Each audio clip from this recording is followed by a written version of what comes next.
कोल्हापूर रत्नागिरी महामार्गावर आंबा गावच्या हद्दीत सरकारी दवाखान्याजवळ एलपीजी गॅस टँकरला मंगळवारी रात्री 11:30 वाजता अपघात झाला. टँकर रस्त्याच्या कडेला उभा करून चालक खाली उतरला असताना टँकर अचानक पुढं सरकू लागला. टँकर थांबवण्यासाठी चालक महेश संतोष अनभुले केबिनमध्ये चढण्याचा प्रयत्न करत असताना टँकर रस्त्यालगतच्या खड्ड्यात जाऊन पलटी झाला.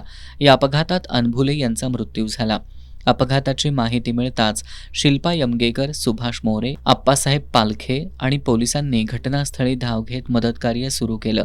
दरम्यान पलटी झालेल्या टँकरमधील गॅस दुसऱ्या टँकरमध्ये रिफिल करण्याचं काम आज 27 मे रोजी रात्री 10 वाजल्यानंतर करण्यात येणार आहे. त्यामुळे सुरक्षेच्या कारणास्तव आंबा घाटातील वाहतूक पर्यायी मार्गाने वळवण्यात आली आहे.